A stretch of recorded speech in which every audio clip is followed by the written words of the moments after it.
प्रिय विद्यार्थियों, संस्कृत भाषा शिक्षण में आप सभी का स्वागत है। हमारा प्रत्येक प्रकरण चल रहा है और प्रत्येक प्रकरण में पिछले वीडियो में आपने तुमुन प्रत्यय का अध्ययन किया था। तुमुन प्रत्यय जैसा कि मैंने बताया था कि संस्कृत संभाषण में बहुत ज्यादा उपयोगी है, संस्कृत भाषा सीखने में बहुत सहायता करता है। तो यह भी एक मुख्य प्रत्यय है। तुमुन प्रत्यय के माध्यम से हम बहुत सारे वाक्य बना सकते हैं। तो आज हम तुमुन प्रत्यय से बनने वाले वाक्यों का अभ्यास करेंगे। वैसे थोड़ा तो मैंने आपको पिछले वीडियो में भी बताया था कि जैसे मैं पढ़ने के लिए विद्यालय जाता हूँ, अहम पठितुम विद्यालयं गच्छामि, अहम भोजनम कर्तुम पाकशालां गच्छामि, मैं भोजन करने के लिए रसोई में जाता हूँ। अहम स्नानं कर्तुम नदीं गच्छामि, मैं स्नान करने के लिए नदी पर जाता हूँ। इसी प्रकार से आप बहुत सारे वाक्य बना सकते हैं। अब मैं यहाँ श्रृंखलाबद्ध कुछ शब्द लिखे हैं, उनके माध्यम से हम अभ्यास करेंगे। आप लोग अपनी अभ्यास पुस्तिका में इनको लिख करके अभ्यास करेंगे ताकि आप अच्छी तरह समझ सकें। इसके साथ ही मैं आपको एक विशेष निवेदन करता हूं कि आप लोग मेरे द्वारा जो प्रस्तुत किए गए वीडियो हैं उनको आप क्रमशः देखेंगे, बार बार देखेंगे। पहला वाला तैयार हो जाता है, उसके बाद हम दूसरा, दूसरे के बाद तीसरा, तीसरे के बाद चौथा। यदि आप नए विद्यार्थी हैं तो, और यदि संस्कृत पहले से आप लोग जानते हैं, पढ़े हुए हैं तो भी क्रमशः तैयार करेंगे। इनके माध्यम से आप संस्कृत भाषा को ठीक से समझ पाएंगे। यदि आप रीट की तैयारी कर रहे हैं तो उसे गद्यांश पद्यांश में जो लिखा हुआ है उसको आप ठीक से समझेंगे, तभी तो आप ठीक से उत्तर दे पाएंगे। इसलिए संस्कृत भाषा को आप समझना सीखें। यदि आप भाषा को समझ लिए तो उसके बाद में आप हिंदी की तरह उत्तर दे सकते हैं। आप हिंदी में तैयारी कर रहे हैं तो हिंदी वाली तैयारी ही संस्कृत में काम आएगी और संस्कृत वाली तैयारी भी हिंदी में काम आएगी। जो आपकी जैसे शिक्षण विधियां आदि हैं तो वही संस्कृत में, वही हिंदी में। इसलिए भाषा को समझना जरूरी है और समझने के लिए आप क्रमशः वीडियो को तैयार करेंगे और आप लोग वीडियो को पूरा देखेंगे, अधूरा नहीं छोड़ेंगे। अधूरा छोड़ने से आप उसको ठीक से समझ नहीं पाएंगे, क्योंकि मेरे वीडियो की मुख्य विशेषता यह है कि मैं आगे वाले भाग को कहीं भी बीच में नहीं आने देता। जैसा कि द्वितीय विभक्ति पढ़ा रहा हूं तो उसमें तृतीया, चतुर्थी, पंचमी का कोई एक भी शब्द नहीं होगा। जो विभक्ति पढ़ा रहा हूं उसके पहले वाले भाग का उसमें कुछ आ सकता है ना, उसी का दौरान होगा, किंतु आगे वाले का नहीं होगा। उससे आप में उलझन नहीं होगी। यदि आप धैर्य के साथ तैयारी करेंगे तो आपको धैर्य के साथ तैयारी करनी होगी।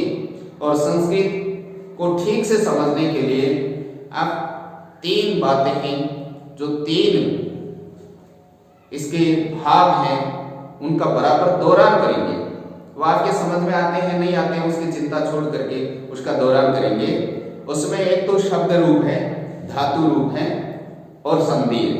इन 3 का बहुत ज्यादा भूमिका रहती है। तो इनकी आप रीडिंग लगाते जाइए प्रतिदिन। जब भी आप संस्कृत पढ़ना शुरू करते हैं इनकी रीडिंग लगाएंगे और उसके बाद ही शुरू करेंगे। अब तक का जितना भाग मैंने करवाया है उसके आधार पर मैं यदि संस्कृत में संभाषण करूं तो आप लोग आराम से समझ सकते हैं, यदि आप लोगों ने ठीक से अभ्यास किया है तो। और यदि अभ्यास ठीक से नहीं किया है तो आप नहीं समझ पाएंगे। अन्यथा यदि मैं धारा प्रवाह संस्कृत बोलता हूं तो आप आराम से समझ सकेंगे। इतना कुछ आपको मिल चुका है, केवल आपको धैर्य के साथ तैयारी करनी है। तो अब इनसे आप लोग वाक्य बनाइए। मैंने आपकी सहायता के लिए काफी कुछ किया है। तो ये सीता है, ये सीता क्या करना चाहती है? अपनी संतुष्टि के लिए प्रसिद्धि को प्राप्त करना चाहती है। वो ये चाहती है कि मेरी चारों ओर प्रसिद्धि हो। तो सीता अनुभवती, किम अनुभवती? तृप्तिम अनुभवती। यानी संतुष्टि अनुभव करती है, किंतु वो संतुष्टि अनुभव करने के लिए उसका ध्येय क्या है? कीर्ति है। तो सीता संतुष्टि को प्राप्त करने के लिए कीर्ति प्राप्त करती है, प्रसिद्धि प्राप्त करती है। तो इसका वाक्य क्या हो जाएगा? अनुभवती, तो तुम प्रत्यय हो गया अनुभवित, अनुभवितुम। तो सीता तृप्तिम अनुभवितुम कीर्तिम प्राप्नोति। सीता संतुष्टि को अनुभव करने के लिए कीर्ति को प्राप्त करती है। सीता कीर्तिम प्राप्तुम, फिर आगे क्या करती है? सीता कीर्ति को प्राप्त करने के लिए पत्रिका में कुछ देना चाहती है, तो पत्रिकाए प्रेषयति। सीता कीर्तिम प्राप्तुम पत्रिकाए प्रेषयति। सीता कीर्ति को प्राप्त करने के लिए पत्रिका में भेजती है। अब पत्रिका में भेजती है तो कुछ लिखना तो पड़ेगा ना। तो सीता पत्रिकाए प्रेषितुम लेखनम परिष्करोति, जो लिखती है उसको ठीक करती है। लेखनम परिष्करोति। अब लेखनम जो लेख है उसको परिष्कृत करने के लिए वो क्या करेगी? अपनी बड़ी बहन है उसकी सहायता लेती है। तो सीता लेखनम परिष्कृतुम, सीता लेखनम परिष्कृतुम अग्रजाय, बड़ी बहन को अग्रजाय प्रदर्शयति। सीता लेखनम परिष्कृतम परिष्कर्तुम, सीता लेखनम परिष्कृतुम अग्रजाय प्रदर्शयति। सीता लेखन को शुद्ध करने के लिए बड़ी बहन को दिखाती है। अब बड़ी बहन को दिखाती है तो फिर क्या करती है? उसको ठीक लिखती है। तो अग्रजाय प्रदर्शयितुम लेखनम लिखति। अपनी बड़ी बहन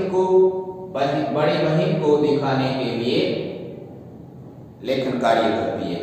तो सीता अग्रजाय प्रदर्शयितुम लेखनम लिखति। अब लेख को लिखने के लिए किसकी जरूरत पड़ेगी? लेखनी की जरूरत पड़ेगी, पेन की।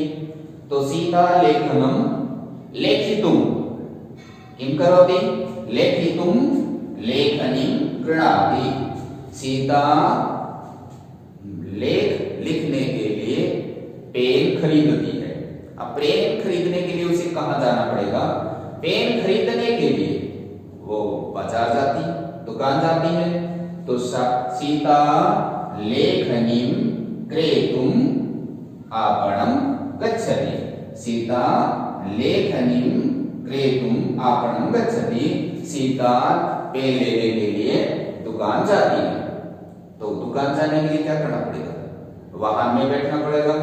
तो सीता आपणम गंतुम, सीता आपणम गंतुम यानम आरोहति। सीता दुकान जाने के लिए क्या करती है? वाहन पर बैठती है। फिर वाहन पर बैठती है तो उस वाहन पर बैठने के लिए क्या करना पड़ेगा? बस स्टैंड जाना पड़ेगा। तो सीता यानम आरोहतुम, सीता यानम आरोहतुम स्थानकम प्राप्नोति। सीता वाहन पर चढ़ने के लिए बस स्टैंड जाती है या स्टैंड पर जाती है। सीता स्थानकम प्राप्तुम, है ना? प्राप्तुम किम करोति? गृहात् निर्गच्छति। सीता स्थानकम प्राप्तुम गृहात् निर्गच्छति। सीता बस स्टैंड जाने के लिए घर से निकलती है। अब बस स्टैंड जाएगी तो उससे पहले क्या करेगी? कपड़े तो पहनेगी ना। तो सीता गृहात् निर्गन्तुम वस्त्रम धरति। सीता घर से निकलने के लिए कपड़े पहनती है।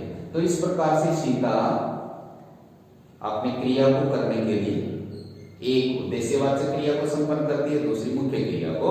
तो इस प्रकार से यह दोनों प्रत्यय का प्रयोग करके हम वाक्य बनाते हैं। तो आप अधिकाधिक वाक्यों का प्रयोग करेंगे, है ना? जैसा कि आप हिंदी में सोचेंगे कि मैं ऐसा करने के लिए ये कार्य करती हूँ, है ना? मैं सफल होने के लिए सफल होने के लिए क्या करती हूँ? सफल होने के लिए तैयारी करती हूँ, है ना? तो अहम सफलतां प्राप्तुम संस्कृत अध्ययनम करोमि। मैं सफलता प्राप्त करने के लिए संस्कृत का अध्ययन करती हूँ।